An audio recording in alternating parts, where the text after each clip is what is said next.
All right, for today's episode, what I wanted to do is go back and kind of pull some of the highlights from some of my favorite interviews I've done over the last year or so and stick them all in one place so you have a highlight reel of all the good stuff. I won't say all the good stuff, some of the good stuff, but like right to the point on the good stuff. As fun as it is for me to talk, sometimes people just want to get to the point. So that's what this is for. So we have 5 different interviews I'm kind of clipped from coming into this. They're all functional practitioners, health specialists in that realm. So the first one that we have is Caitlin Crowell. Actually did an interview with her on Instagram and it was so good that I turned it into a podcast. So now I'm taking that and taking a snip of it out for you here. So here we go. Here's my talk with Kate.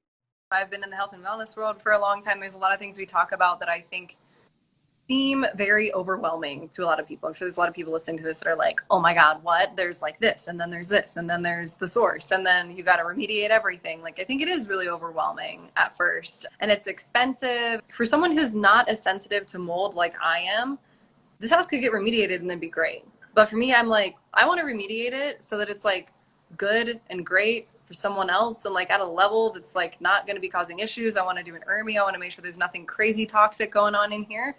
And then we're probably going to move. But, you know, moving into a new house, moving into a newer area or a newer townhome or a new apartment, that doesn't fix the issue that you're dealing with. You can't just like move into some new place and think that like, oh, it's new, there's no mold. That's not true, because you're still looking at like, well, you know, when they built the house, was the wood laying on the ground and did it get rained on and mold get into the wood? And then the house was built with moldy wood. And then drywall was put around it, and now there's mold in the drywall, and now you have a moldy home, you know. And then it's all of the same questions, but it's literally building from the ground up of those questions. So I think it's important to note that as well, that like this issue, this challenge of creating a healthy home, you can't just be like, oh, I'm going to run away and go in this direction and just like not deal with this. Like you kind of need to think about it no matter where you're going to live. We're not trying to get to absolute zero, but there's always going to be a certain amount of mold and toxins and air pollution and something that's like getting into our system. It's about making sure that you're in a safe environment. It's bigger than just like you and your house and like hitting this perfect zero of mold, but it's about being healthy and being able to enjoy your life too. And like, it's just the modern environment that we live in and the ecosystems we live in. And it's just like our bodies, right? We're not trying to not have any toxins. Our bodies are created to detox. But we just have to make sure that like the rate of toxins is at the pace that the home or your body can keep up with and process them out. All right. Next, we have Dr. Jaban Moore, one of my favorite guys out there. Every time I talk with Jaban, we just have like such a good chat. He has a practice in Kansas City. He works with people everywhere. He's really smart about mold and complex illnesses, and he really specializes on top of that in PANS and PANDAS, which are pediatric neurological issues that a lot of times are tied to mold. So he has a lot of really good stuff that we talk about. Go ahead and check this one out. Good inspectors are not everywhere. They're hardly anywhere. Finding a person in your area can become pretty hard to find a good inspector. I mean, it's a systemic problem just in the industry. It's just the way people go through houses. The industry is using these practices that are like 20, 30 years old on how you do stuff. I always tell this to people, the medical industry and our industry are so aligned in so many different ways. You have sort of the large majority of people in our industry, the large majority of you know, MDs and stuff that are out there that basically go by the same thing that's been done for the last 30, 40 years. And then you have like a subset of people that are like, we deserve better than this. All the data's out there, all the information's out there. I'm not afraid for someone to look at me and be like, you're crazy. I don't care. I just want to help people, right? And when the doctors do that, that's where the real action comes from, you know? The correlations between like ours and the medical field, it is so aligned. And even in how we go through a house, everything is systemic. It's all connected. There's not one thing that just answers all the questions. We're doing the same type of work in a house that you guys do in the body. Well, I tell people every day, I say, look, I know enough to tell you whether or not you need to call Brian, get an inspector. I don't know what he's doing in your home to the level that I could do it, because I'm a human doctor. I'm a body doctor. He's a house doctor. Here's the thing for everybody to listen to. The medical practices that we have today that are accepted as normal practices were discovered by people that were ahead of the curve 30 years ago. The people that were labeled crazy 30 years ago for thinking asbestos was bad, that cigarettes would kill you, that opioids were a problem, those people were labeled insane and pushed out of the medical profession, and their license were lost. because they were ahead of the curve. There's so Right. many things you just can't talk about in medicine that aren't accepted, that are just realities. And mold is one of those that is a major reality, it's a major problem. And 75% of the kids that I work with that have neurological issues, so I'm talking pandas, 75% of them test positive for mold. The other 25% that I looked at out of 100 people that I was looking at didn't run mold testing. It's not that they didn't have it, it's that they just didn't run the testing. So I'm like, that's a pretty crazy statistic that I ran. Awesome. All right. So next we have Dr. Elena Roumell. She is a pediatric expert. She has a company that's called Dr. Moms, and she basically helps teach people who are parents to kind of become their own sort of pediatrician in a way. I mean, it does not to replace it, but it's just so like you don't have to run to the pediatrician every time that your kid has a cough, basically. She has training programs. She has a lot of stuff. She actually gave it to me when I had my first kid, and it was super awesome and empowering. I loved it. So we had a mold specific talk. She's since then rolled out kind of a mold curriculum as well. It's tied to all this stuff. So it's really cool. So coming up here, we have Dr. Roumell. Hi guys, I'm a pediatric naturopathic doctor. I love working with kids and moms, and one of the things that I saw so often, and I do see often in my practice, is mold toxicity.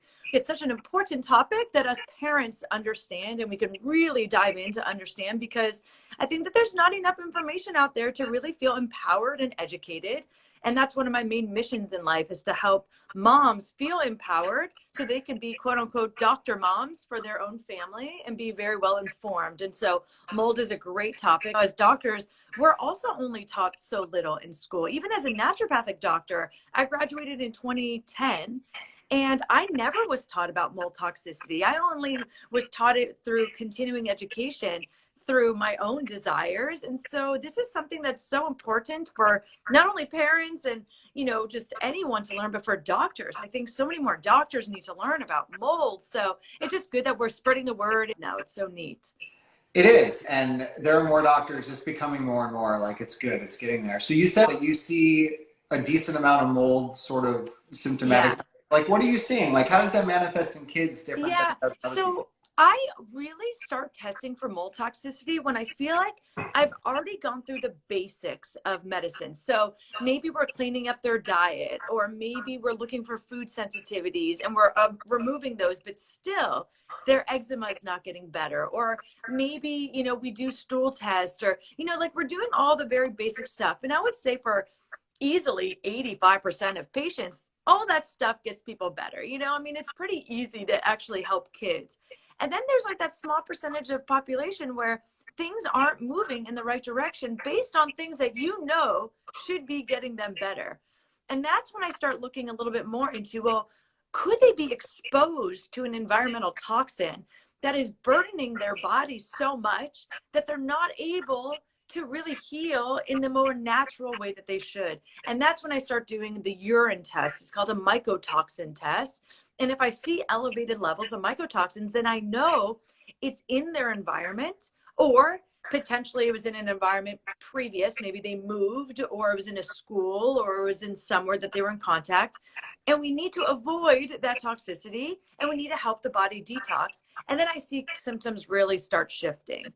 And as far as how it can present, it's very challenging because it really presents different in all different individuals. I most often though see some type of brain type of issues. For kids, I oftentimes see irritability, behavioral problems, mostly like they have like meltdowns that they just can't break out of as quickly as some of the other kids can. Mold likes to attack the brain. So for adults, you see it more in brain fog or difficulty paying attention, or even just keeping their energy up. But for kids, that's a little different. It's hard for them to explain that. So it's more irritability and anger outbursts. But I'll even see it in like skin rashes or eczema that just really flares, and it doesn't really have any seasons. It's just always there, and it just continues to get worse. So those are the main types of symptoms I see in kids, and you may see symptoms in the child before you see it in the adults, even if the entire family is exposed to the same mold. And I just want to say, because I think I'm all about trying to not scare parents and all this, the good news is that I've had tremendous success with seeing high levels in individuals doing a great detox plan, remediating and avoiding the toxins, and then seeing the levels go down and symptoms go away. All right. Now we've got Bridgit Danner. So to talk with Bridgit Danner, she's also another functional practitioner. She did something pretty cool last year. She put together what she called the Toxic Mold Masterclass. Not to be confused with my mold masterclass that was produced 3 years prior, but her view of it was a little different. What she did is she brought in a bunch of different experts around all different areas of mold and the health components of it and the housing component of it. So it was really cool. And she has a lot of resources out there as well that are helpful. So we had a good talk. So coming up right now, this is Bridgit Danner. You can do mycotoxin dust testing, and you can do the ARMI testing. You can do a local inspector that you mentioned who will do like air samples, drywall samples, kind of just inspection of the house for moisture and damage. What you guys do is different or beyond that. So tell us what you're adding to that picture. Yeah, it's so funny. In a nutshell, we're actually looking for where it's coming from. This is the biggest problem in the whole industry. They'll come in, they'll do an air sample in the middle of a room, they'll walk out. Two things happen. One, let's say the air sample comes back and says there's a problem, which most of the times it actually misses it, but let's just say it actually catches it. Cool, there's mold floating around in the air right here. Where is it coming from? How do I fix it? You can't fix something if you don't know where it's coming from. The problem is the methods that most local inspectors use is something wet right now? And they're looking for like current water problems. And then they think if something is dry, then there can't be a mold problem that's back there. And it's so far from the truth. Literally, I feel like it's 90% of all the problems that I see are actually in places where there's no water right now. It's where there was a previous water issue that's dried out, it's gone away. And a lot of the local people will come out and they will say, well, if there's no water right now, then there can't be mold. Mold needs water to grow. Technically, mold needs water to grow, right? We get that. But think of it like you had a plant in your yard. See, your plant needs water to grow. So you water it, it grows. What if you just stop watering? What's going to happen? The plant is still there. It's just dried out, right? The plant didn't just walk away and pack its bags and look for new water somewhere. And so that's what happens when mold grows. If it grows behind a wall, in a ceiling, under a cabinet, it grows, water goes away, it stays. The problem is when the water goes away, the whole colony becomes way more fragile and brittle. So if you think of it like that, and you have some local inspector come in, and he's like, oh yeah, you can't have mold there because there's no water. Well, there was water, it could have grown, and if it did grow, not only is it still there, but it's now super fragile and brittle, which means the whole colony can break apart super easily and actually get into the house way easier than it would if it was actually alive and growing at the time. That is the big monumental difference of what a local inspector does versus how we go through a house. We're all about root cause. Where is it coming from? Finding the source. You can't fix something if you don't know where it's coming from. And you can't just rely on a moisture reader or an infrared camera and think that this tool is going to do all of the work for you. The reality is, guys, if you're an inspector, you kind of need to work a little bit. You can't just walk into a room, take an air sample, and leave a half hour later. Like, that's not how it works. All right, and last up on the episode for today, we have a chat that I had with Allison Rapp. She is also a health coach, but she is a Hashimoto's specific health coach, which is an autoimmune disease that affects the thyroid, and there's really heavy ties into mold exposure with that. So thyroid deregulation is a pretty common thing that happens for people that have mold exposure, and this is the autoimmune response that causes that. So that's kind of her specialty. We also had a really good talk. So this is gonna be the last one, so enjoy, and I hope you enjoyed some of these that we've been going through. We're going to talk about Hashimoto's today, which is cool because, as a lot of us know, or we talk about on my end and you talk about on your end, there's just such a higher propensity for people with an autoimmune condition to be impacted by mold. And it's because of the chronic inflammatory response that mold creates, and it could just impact our bodies in a bunch of different ways. And, Hashimoto's is more thyroid specific, right? Yeah, it is a huge connection. It's crazy how I feel like just unknowingly kind of figured it out on my own that I had such an issue with mold. I think for me, it started when I was actually teaching. I think classrooms are just such a breeding ground for mold. And a lot of my clients are teachers.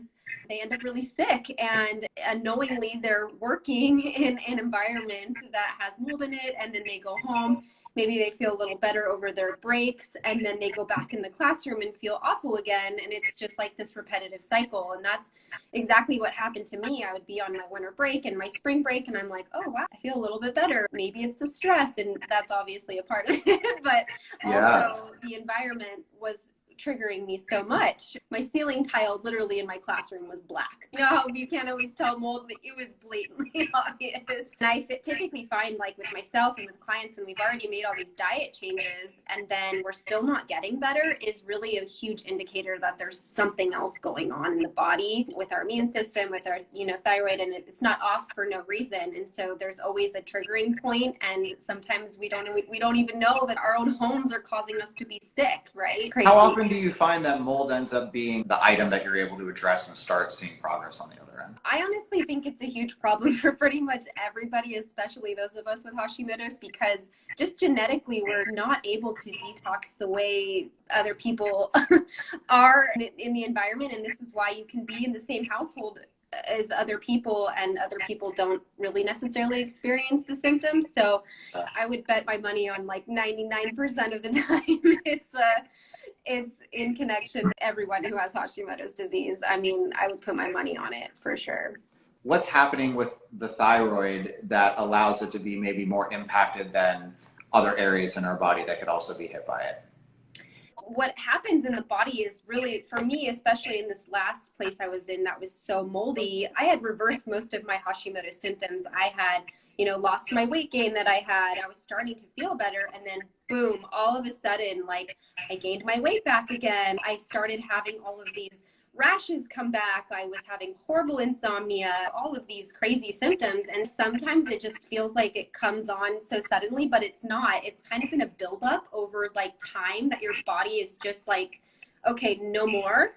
And it's like, and it's so fascinating because what happens with our lymphatic system is the weight gain is literally protecting your organs from the damage of like the toxins trying to get in there. It's like our body just holds on to all of those toxins. It's just like, it's like this never-ending like balance and making sure you're doing things in the right way. On the autoimmune front of things, and like specifically, you're talking about Hashimoto's, and so that's really about like the hormone production from the thyroid, right? Well, with Hashimoto's, a lot of people think it is strictly just a thyroid disorder, but it's really your immune system that's causing the thyroid to be off as well. So whenever we have elevated antibodies that diagnoses you with Hashimoto's disease, we really want to look at gut health. We want to look at toxins and all of that. And they're all affected. Like toxins, parasites, mold, all of it affects your thyroid, affects your immune system. They all go hand in hand. But yeah, I mean, really, when we have Hashimoto's, we really need to look at the gut and what's causing it to be off. And for me, I was one of those people. I had changed my diet and nothing was budging on my lab work. I was like, nothing's moving. So what's causing that to happen? So my biggest question I always tell my clients is like, what's triggering that? For me, I think it's been constant mold exposure, but luckily our bodies are super resilient and they know how to get better. But like you said, it's a journey.